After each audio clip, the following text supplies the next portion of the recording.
Welcome to Nilachal Polytechnic.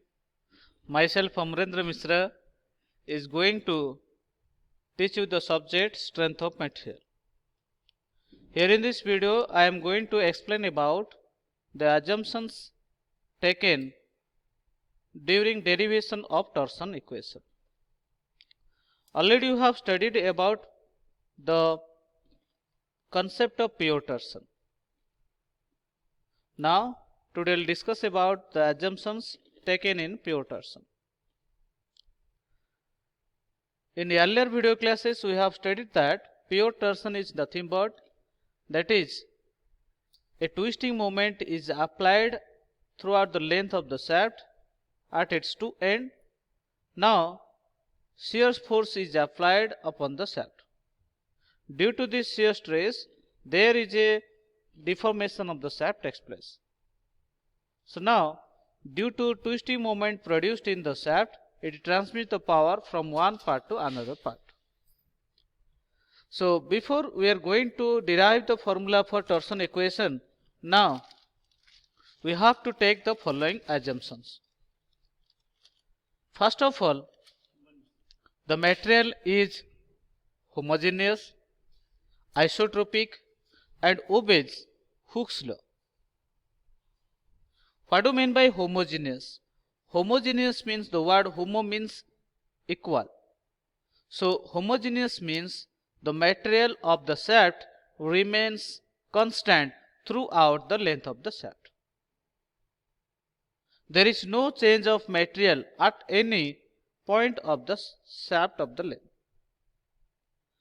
Isotropic. Isotropic means the material of the shaft is having elastic nature is constant, and during the deformation of the shaft due to twisting moment applied upon it, it deforms. And after removal of the twisting moment, then again the shaft can come back to its original shape and size. And we have already studied about Hooke's law, means stresses within elastic limit, shear stress proportional to shear strength. So modulus of rigidity is the ratio of shear stress to shear strain, where we are going to calculate the value of shear force and shear area, shear strain produced due to the shear force. Second one, the cross section which are plane before applying the twisting moment remains plane even after the application of twisting moment. No wrapping takes place. We have seen that in previous class, the cross section of the shaft is circular and it is perpendicular to that of the longitudinal axis of the shaft. The cross section means the face of the shaft that does not changes, and that will be remain as it is after or before the couple is applied upon it.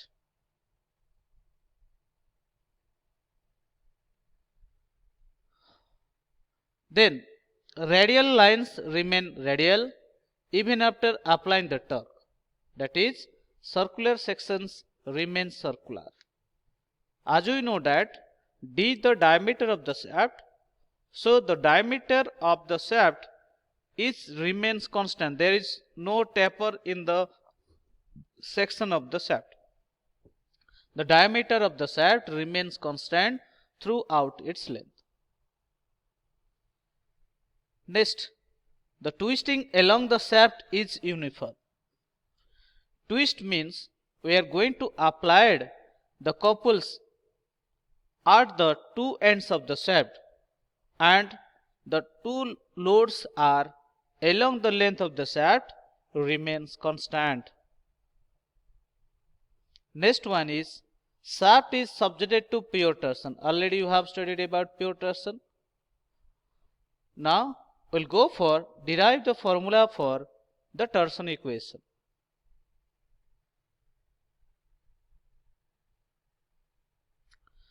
Now as shown in the diagram, we are having a shaft. This is the longitudinal axis of the shaft, whose one end is fixed and other end where there is the cross section of the shaft is shown. The cross section of the shaft is circular, having its O is the point where it is remaining upon the longitudinal axis of the shaft. The shaft is having length L. Let us consider before twisting moment I have to take a length A point to B point, that is your length of the shaft before twisting is applied. The AB length is parallel to the longitudinal axis of the shaft. Now we are going to apply the twisting torque. Now due to the application of twisting torque, we have seen that the AB line is deformed to AB dash line. We have seen that the B point is transversed, or it is moved from B to B point, B dash point. Now OB is deformed to OB dash. So the angle subtending between OB and OB dash is equal to theta. So this theta is nothing but this is known as your angle of twist of the shaft. Now take this cross section to this side, right side. We are having, there is the circular cross section. O is the center of the section. OB is the radius. Now after deformation it is OB dash. It is making an angle of OB to OB dash is equal to theta, and R is the radius of the shaft.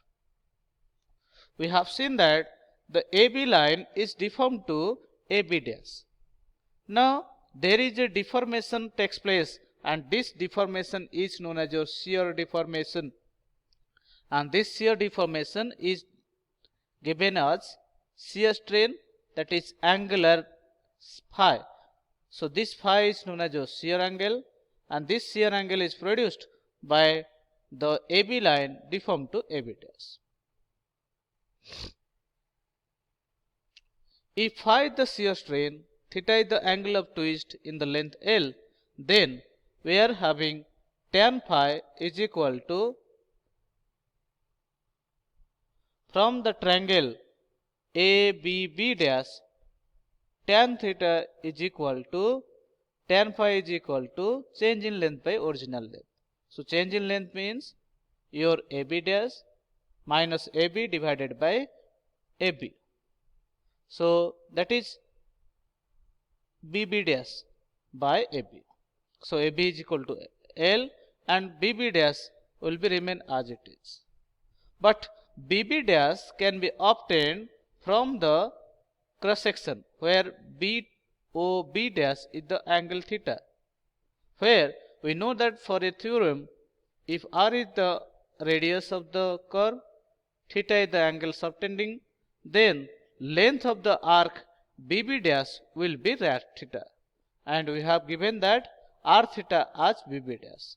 Now putting this value BB dash as R theta, now tan phi is equal to R theta by L. So for very small angle phi, there is a angle tan phi is equal to phi. So phi is equal to R theta by L, where L phi is equal to R into theta. We know that modulus of rigidity is equal to G, and this is the ratio of tangential stress to that of the tangential strain. So tau by phi. So phi is equal to tau by G. Now putting this value of tau by G in phi, now we can get that L into tau by G is equal to R into theta. So we have got that R into theta is equal to L into tau by G. So now tau by R is equal to G theta by L. This is the equation number 1. From above equation, tau is a shear stress induced in the cross section of the shaft. r is the radius of the shaft, g is the modulus of rigidity, theta is the angle of twist in radian, and L is the length of the shaft, where g is constant, theta is constant, and L is constant. So tau depends upon the radius. So it is shear stress is proportional to the radius value r. It is clear that the intensity of the shear stress at any point in the cross section of the shaft subjected to pure torsion is directly proportional to the distance from the center. So tau is directly proportional to r. So if radius increases, shear stress increases. If radius decreases, shear stress decreases. Now the shear stress increases linearly from 0 at its axis and maximum to the surface of the shaft. Now the stress distribution shown is as figure. This is the circular cross section. This is the center axis. Now we have seen that the value of shear stress is 0 at the center and it will be increasing at maximum at the outer cross section. In this way we have drawn the figure. If you are taking the load, but if you are taking the radius, now as radius is 0, then center is 0. Now as radius increases, shear force increases. As radius increases, shear force increases. In this way, if you are going from origin to that of the outer surface of the shaft, now we have seen that the shear force is gradually increasing, and this is the stress distribution for the shaft. So tau is equal to r into g theta by L. So first equation we have got that tau by r is equal to g theta by L. Now we have to find out the second equation, that is polar moment of inertia. For polar moment of inertia, we have to calculate that what is the value of shear stress along the surface of the shaft. If B is the point at a distance of r from the center instead of the surface, then tau by r is equal to g theta by L, where tau r is known as your shear stress at any radius and r is known as your radius at any point. So here this is the cross section, circular cross section of the shaft. B point is at a distance of r. Now the shear stress acting at the B is equal to tau r and r is the radius. So already we have got that tau by r is equal to g theta by L. Now shear stress depends upon the radius. So at B point the shear stress element value can be given as tau r by r. So this is the equation to tau by r is equal to tau r by r. Now shear stress can be found out tau is equal to tau r by r into capital R. Now we have to find out the value of the polar moment of inertia. So how to get that polar moment of inertia? Now we have to consider the circular cross section of the shaft. So for this circular cross section of the shaft, if O is the center and R is the radius, capital R is the radius of the maximum radius of the shaft, and small r is the radius at any point of the circular cross section. Now dF is the force at the small cross section. To find out the polar moment of inertia, we have to consider the circular cross section of the shaft having radius r, capital R. Now we have to consider a small cross section, and according to that we have to find out the small torque, and also we have to find out the maximum torque produced by the shaft. Thank you.